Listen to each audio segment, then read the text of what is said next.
Right now on Hoosier News Source, an update to university masking policy and an in-studio interview with an IU student government presidential candidate. And I have updates on a winter storm sweeping through the area this week. Hoosier News Source starts now.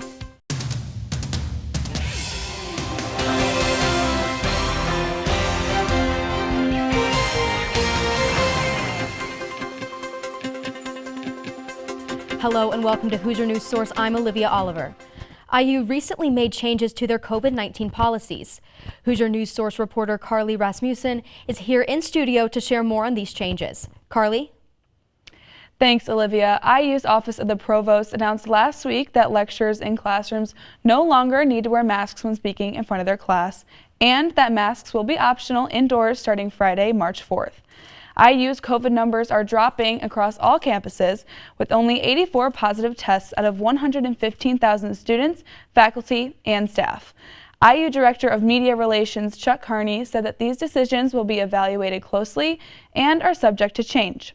Carney said, quote, "We've had a significant decline in COVID-19 case counts on all of our IU campuses, including Bloomington. We are constantly evaluating the data as well as the health recommendations of the local, state, and federal authorities and will make other adjustments as warranted," end quote. IU's change in their mask regulation aligns with the anticipated removal of state and county mask mandates. Masks will still be required in healthcare settings and research spaces. Olivia, back to you. And a recent House bill has raised controversy among IU students for its restrictions on teachers and school curriculum. House Bill 1134 initially restricted teachers' lessons plans and allowed parents to opt their kids out of certain course instruction. Many teachers and aspiring educators like Ainsley Epperson worry the bill would put more pressure on teachers and hurt students' education by letting teachers avoid hard topics. She has lobbied against the bill, saying it would harm her ability to teach in the future. With the way it's worded now, I don't know if I'd want to go into the field of education anymore, because I wouldn't be able to authentically teach or effectively teach even. Epperson is not the only student against the bill. The IU Student Government Advocacy Committee has also criticized it. The State House amended the bill so parents can no longer opt kids out of lesson plans, but it still includes other controversial elements that will be voted on in the Indiana Senate this week. Now joining us with this week's forecast is Mia Keller. Mia? Thanks, Olivia. As we can see here, a winter storm will come through the region starting Wednesday night into Friday morning. With these colder temperatures, we can expect to see a mix of winter precipitation during this period of time, including both freezing rain and sleet. Light snow is also possible with this storm, but heaviest accumulation will be north of the I-70 corridor.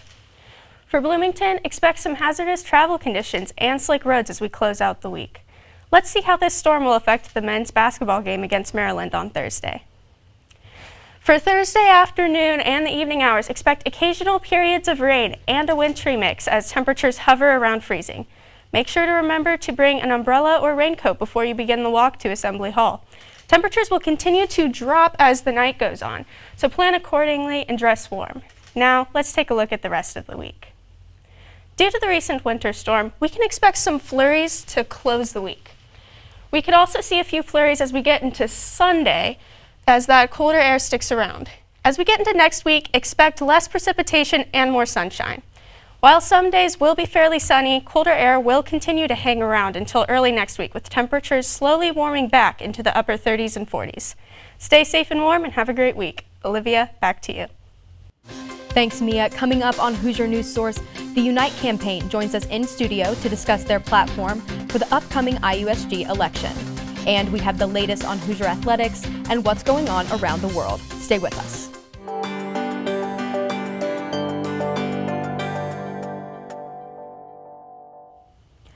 Welcome back to Hoosier News Source. I'm here with IUSG presidential candidate Aiden Chisholm from the Unite campaign. Thank you for joining me today. Thanks for having me. Yeah, so tell me about what some of your priorities are in your campaign. So our biggest priorities for the campaign are student safety, student health, and sustainability on campus. I feel like these are all issues that face every student at IU. So those are the three big things that we want to tackle should we get elected. Right. And what are some of the things that you've already worked towards as an IUSG Congress member?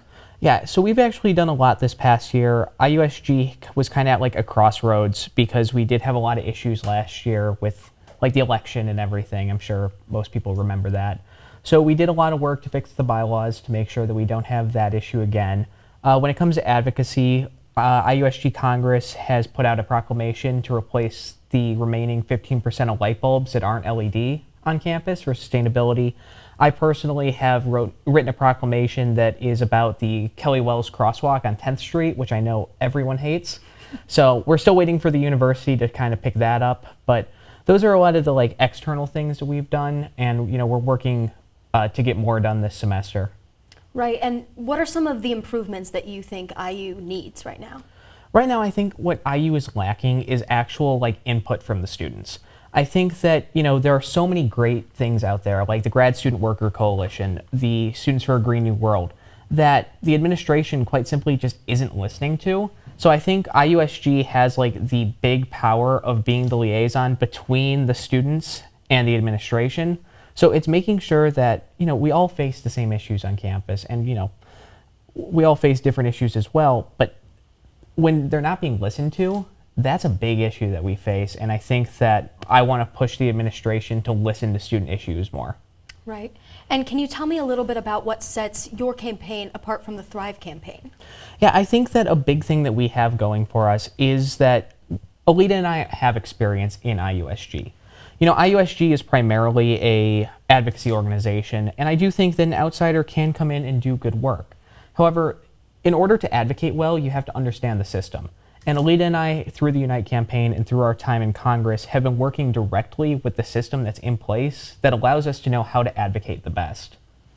Absolutely. Thank you, Aiden, for joining us on the show today. I'm now going to send it over to Bridget Taylor with what's going on around the world. Bridget? Thanks, Olivia. The escalating tension between Russia and Ukraine is reaching a breaking point. Russian President Vladimir Putin has ordered Russian forces into two separatist regions of eastern Ukraine. In response, the European Union and the U.S. have adopted sanctions against Russia. Yesterday, President Joe Biden called Putin's actions the beginning of a Russian invasion of Ukraine.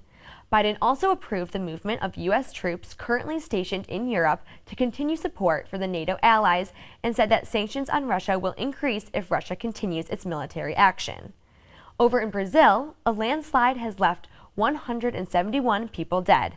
The tragedy was caused by heavy rain after a flood in the Brazilian city of Petrópolis, and it left the town in a state of disaster. While some were able to get out after they heard alarms warning the town, others were not so lucky. Unable to bring heavy machinery to the location, families and authorities have been forced to go through the destruction and rubble by hand. More than 100 individuals are still missing. While COVID cases in the United States have been steadily decreasing again after our latest wave, that is not the case for all countries globally. Hong Kong this past week has reached a new peak with more cases than they have ever experienced before. They said they have now faced a very large number of deaths, including that of an 11-month-old baby. A record daily caseload of 7,533 coronavirus infections was reported on February 21st. As a result, new guidelines will be put in place requiring people to show vaccination cards in many public areas. And that's what's going on around the world this week. Olivia, back to you. Thanks, Bridget. Now joining us with the latest news on IU sports is Lauren Boer. Lauren? Thanks, Olivia. The number 5 ranked Indiana women's basketball team played number 22 Iowa at Assembly Hall this past Saturday. The Hawkeyes were led by guard Caitlin Clark, who is the NCAA's leader in points and assists. The Hoosiers were able to hold her to just 2 points through 2 quarters and trailed by 17 at the half. A program-high 42 points in the fourth quarter wasn't enough to propel the Hoosiers to a victory on Senior Day. IU fell to the Hawkeyes 96-91. 2 days later, Indiana would play Iowa again, this time in Iowa City, and it was another very physical game. IU led at the half 52-41. However, down the stretch, the Hoosiers got into foul trouble, and Iowa would close out the game with an 88-82 victory. On the bright side, Alexa Gulbe scored her 1,000th point, making her the 31st Hoosier in program history to reach this feat. On the men's side, Indiana traveled to Columbus, Ohio to face off against number 22 Ohio State. Trey Galloway and Christian Lander sat out with injuries. As a result, Coach Woodson turned to senior guard Xavier Johnson, who led the team with 16 points. A back-and-forth game had the score tied at the end of regulation.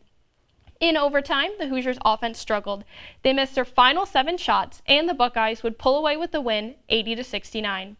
IU has now lost 5 straight games. They need to win their final 4 games if they look to make it to the NCAA tournament in March.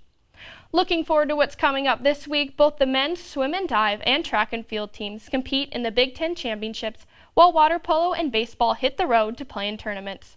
Altogether, there are plenty of IU athletic events to cheer for this weekend. That's all for IU Sports this week. Olivia, back to you. Thanks, Lauren, and thank you for watching this week's episode of Hoosier News Source. Be sure to follow us on Instagram and Twitter at IUSTV News. I'm Olivia Oliver from Bloomington, Indiana. We'll see you next time.